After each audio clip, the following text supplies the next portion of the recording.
some characters that I enjoyed at the beginning, baby, I hated at the end because they did some ghetto shit. I was like, okay, first of all, Daisy, put some fucking shoes on.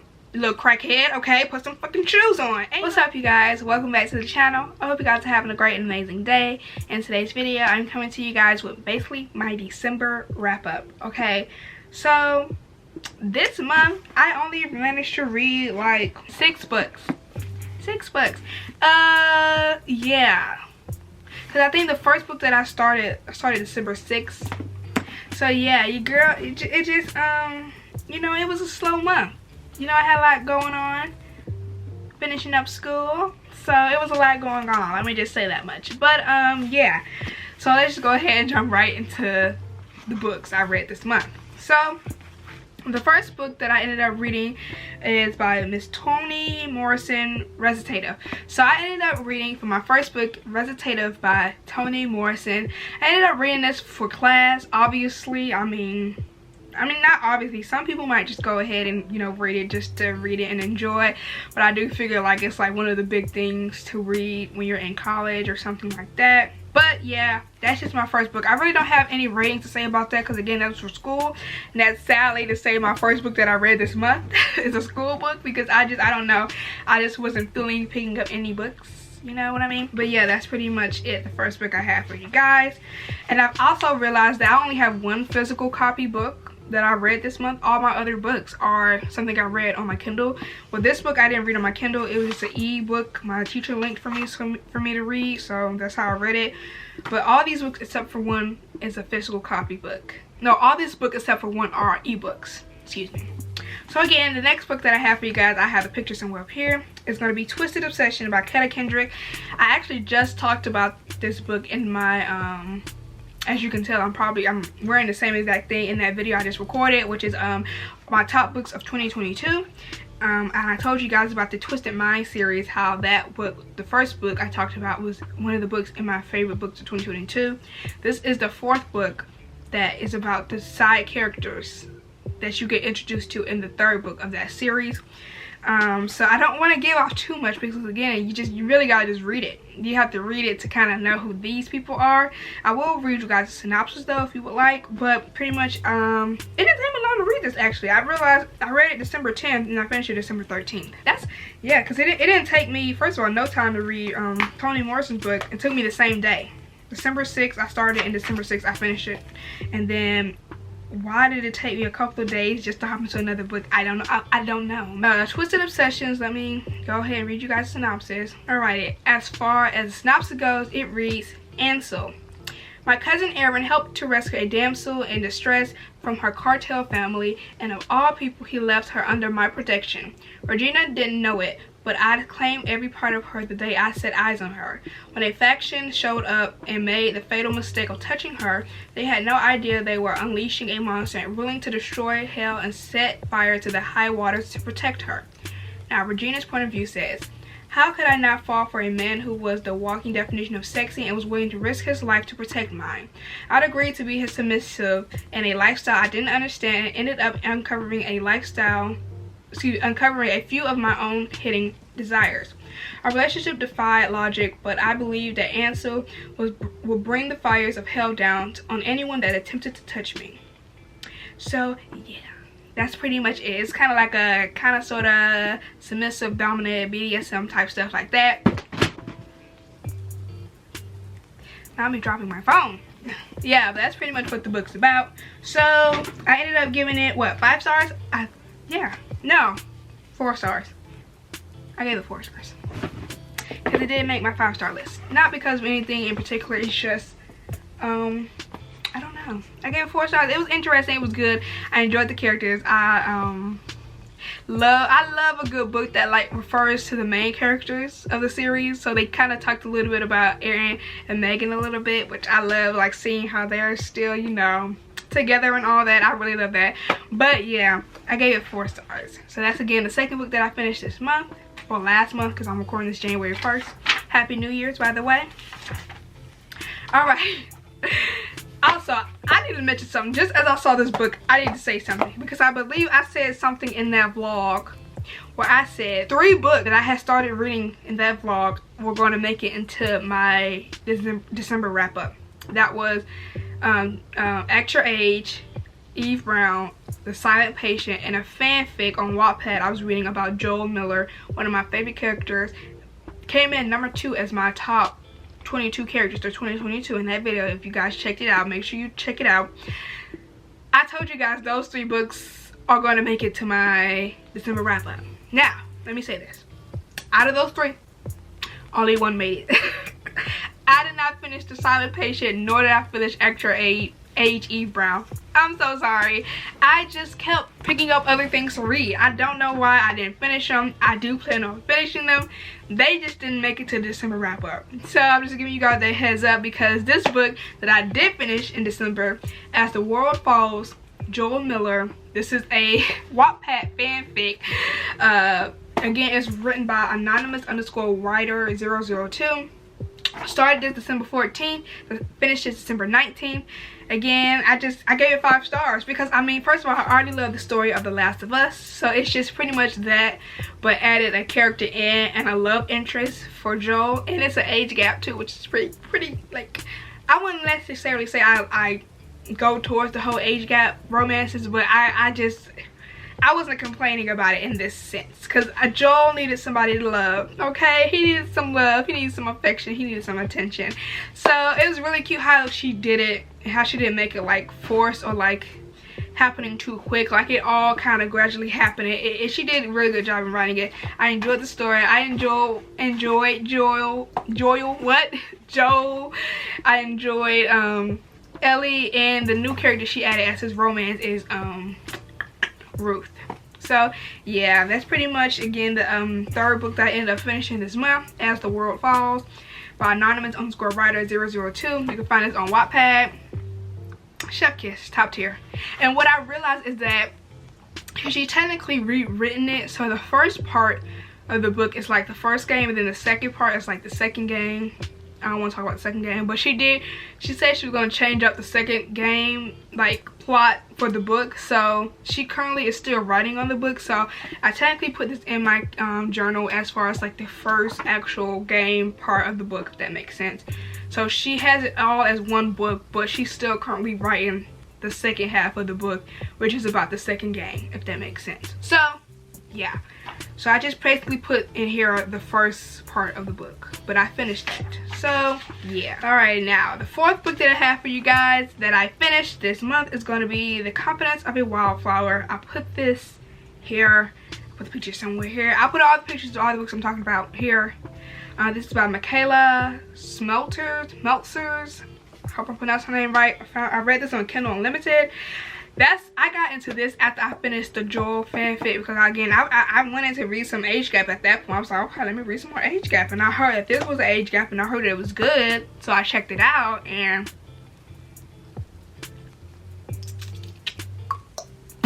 I gave it like 3 stars, 3.5, 3 stars, 3 stars.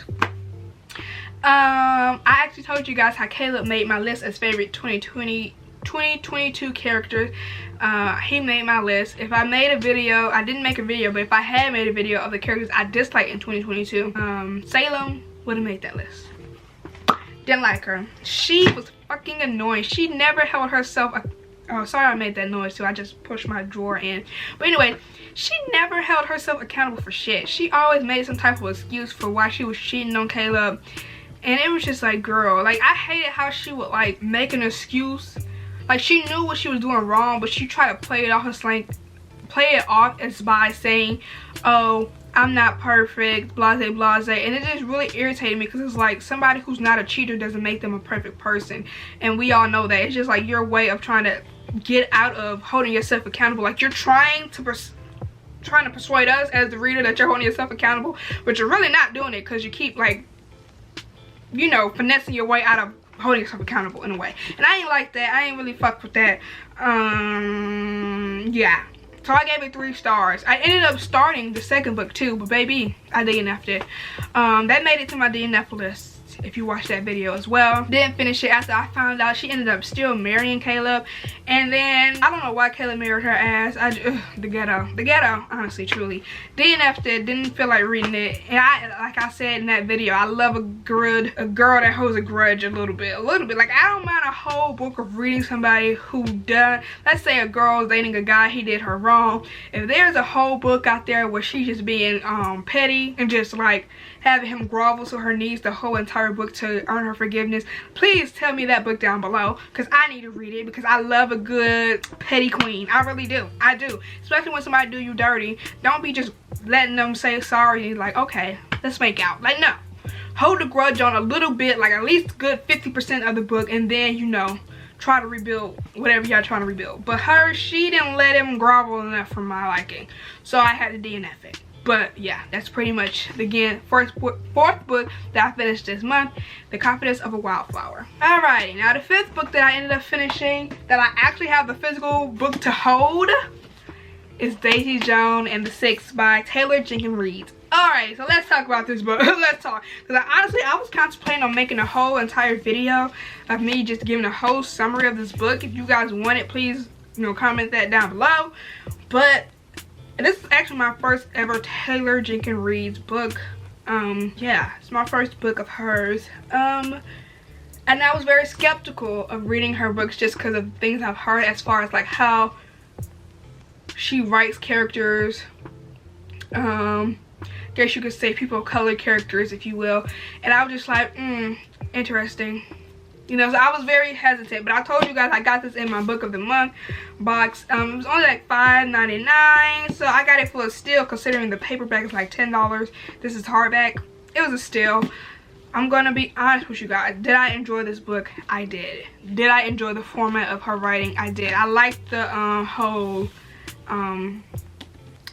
interview type format of the book. It was really interesting. One thing that I really enjoyed about this book is how it's so funny, and this is even something you can connect to life, is how we all can look at something or experience something in the same sitting, in the same, you know, time, but at the same time we all remember it differently and we reiterate it differently, even though we were both there. And that's what I found very interesting about this book, because again, this is a group of and Daisy Jones, and then you have the Six that is created by 6 band members. You have Warren, let me not even try to guess the name because y'all know my memory is shitty. You know, we have Billy, who is the main character. He's the main dude, Billy Doon. You have Graham, you have Warren, you got Karen, you got Eddie. So you got Karen, Billy, Graham, Warren, Eddie, and who is Eddie's brother? What's his name? Maybe it was Rod. Maybe that was his name. Memory shitty. I don't know.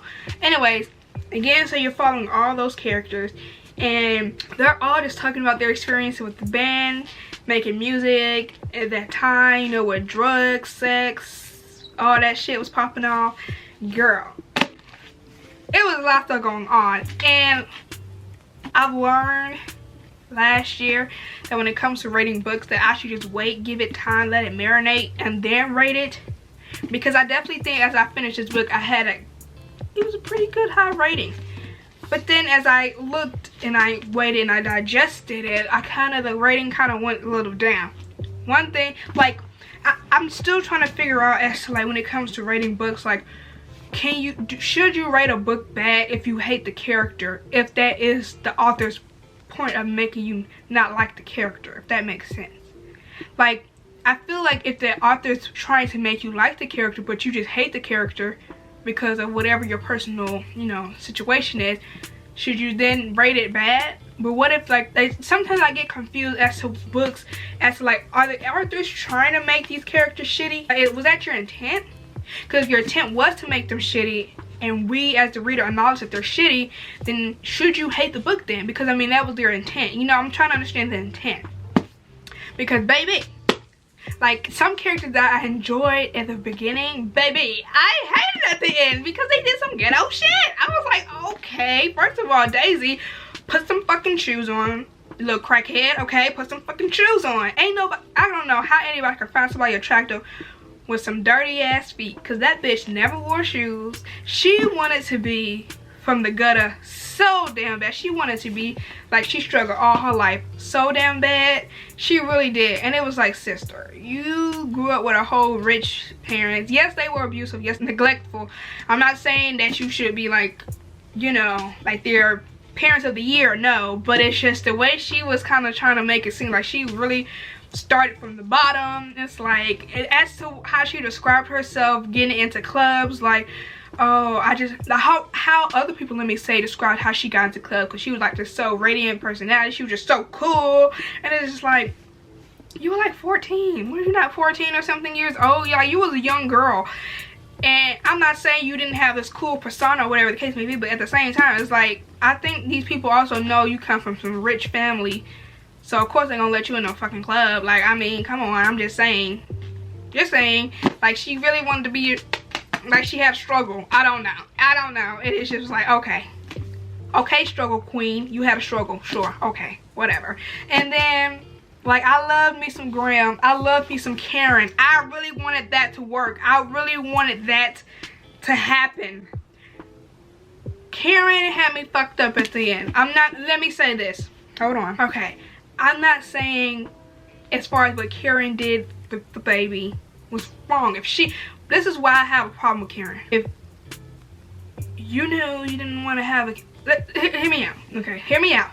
If you know you don't want to have a kid, right? Now again, the book is not as descriptive, and I try to give it the benefit of the doubt as far as like saying this is an interview style, so I don't think Karen was going to go into very detail as far as the sex scenes go between her and Graham, as far as like, oh, he grabbed a condom and he put it on. Like, she's not going to do that in an interview, and I understand that. But it comes to a point, like, you knew this dude was madly in love with you. Head over heels in love with you. Let's say that they weren't using protection. We don't really know, but let's just say, because again, it's never stated. Do you think you would be honest, would you be having sex with somebody all willy-nilly who you know is madly in love with you? Like, the way he's in love with you, does it not make you think, like, if he get me knocked up, he ain't gonna mind because he's so in love with you? Like, come on. Like, are you really shocked that he would have wanted you to stay pregnant? Like, let's be real. Come on.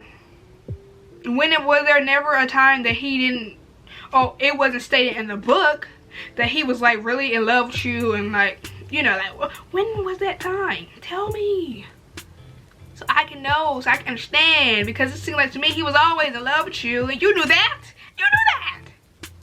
So it's like, I wouldn't have been technically having sexual interaction with somebody who I knew madly in love with me. That's just, if I knew that all I wanted to do is be alone and not have kids and not want to get married, I wouldn't even mess with that person. So why, like, it seemed like at the end of the book she iterated that more so than the beginning, or when she was talking about Graham, she iterated that more as saying like, she knows she wants to be alone, she doesn't want to have kids, she don't want to get married, she just want to be like, live by herself. And it's just like, okay, then why the hell, if you knew that before, even though you're telling us this now, why, and towards, you know, the middle of the book when you started even messing with Graham, like, you knew how he felt, you knew how he was handled. Everybody knew, everybody in the group knew, everybody, you knew. So it's like, why even mess with him if you knew how you was gonna feel about, if you knew you didn't want that type of lifestyle and he was like madly in love with you? And like, come on, that was a waste of time. That was fucked up on your end. Now, I'm not saying it was wrong for you to get an abortion, because again, if you don't take care of the kid, you gotta do what you gotta do. But were there steps that could have been avoided to getting knocked up? Yes. And I do think the way it was said, how she always knew she didn't want to have kids or like live that type of life, why even deal with him? Like, that was so stupid. You could have just kept pushing him off like you was doing for the majority of the book until the damn middle or something. Like, that was just so fucked up, and I felt bad for Graham.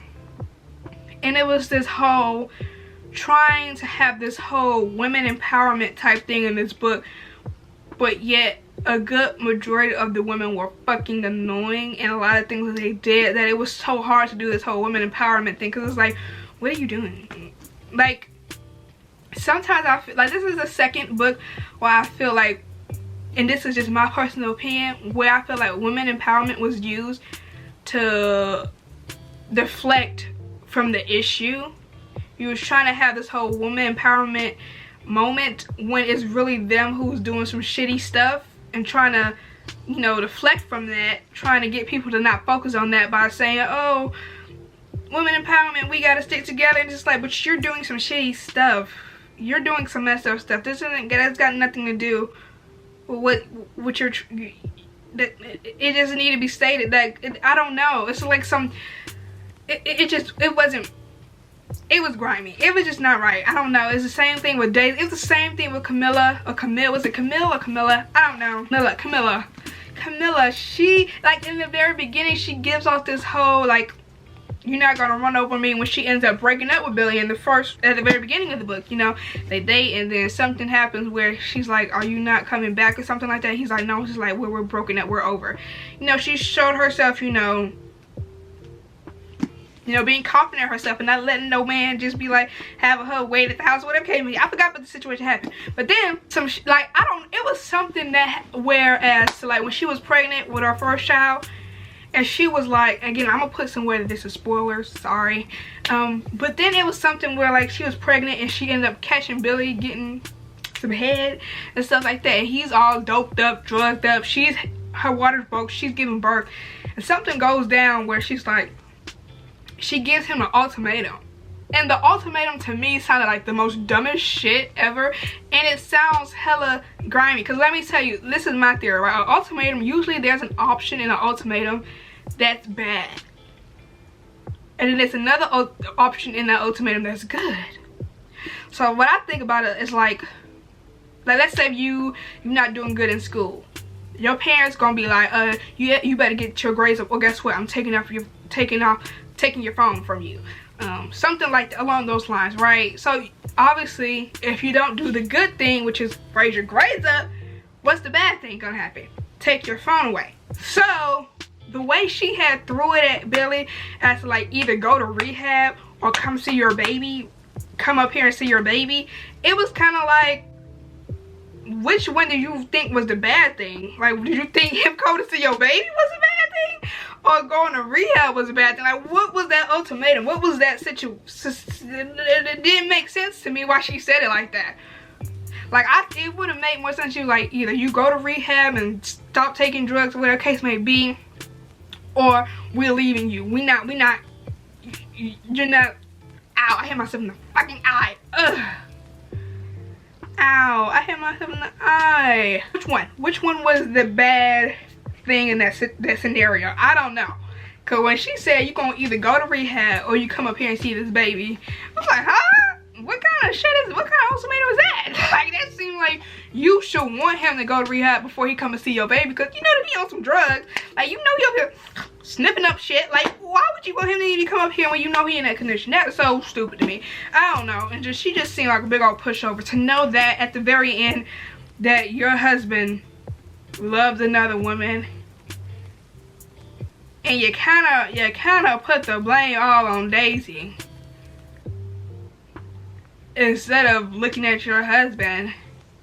Like, I mean, are you sure he already cheated on you before? It's not said that they ever had sex. They was about to kiss, but they never kissed. There was just a lot of shit going on. It was too much. I mean, the drama was there, I'm gonna give it that, but it's just some things you have to really, like, dissect. Like, if you guys want me to go full in detail on my thoughts on this book, please let me know in the comments down below. I surely will. That was just a little bit. I said probably a lot for that little bit, but I have so much other things I need to talk about as far as this book. This is definitely a topic a topic to discuss. But it wasn't the worst book I've read. Let me say that. I enjoyed it. I think I gave it maybe 3.5 or 4 stars. I'm gonna lean towards 3.5 though right now. Right now. That's not my final review. That's not my final rating. But that's what we're gonna stick with for right now. I mean, I didn't hate it. Like I said, I didn't hate the book to the point that I actually ended up buying another Taylor Jenkins Reid's book that's coming Friday. I did, because it sounded really interesting, the synopsis. So I decided to pick up another one. It's not The Seventh Husband of Evelyn Hugo. I'm gonna let y'all know that. It's not that book. I know y'all probably think it is. It's not. But I got another one of hers. But it's not that one. So yeah, Daisy Jones and the Six by Taylor Jenkins Reid. This is what my fifth book that I read this month, because I actually ended up reading 6 books this month. But yeah, alrighty. And the last book that I read this month, again, is another ebook. It's going to be Family Ties by Miss Smoggy. Another reverse harem erotic book, if you will. This is, I actually didn't give it a rating because, again, I wanted to let it marinate. I wanted to let it, you know, rest with my soul to see how I really felt about the book. Because I'm currently reading the second book of the series, Family Ties, because it has 3 books in it.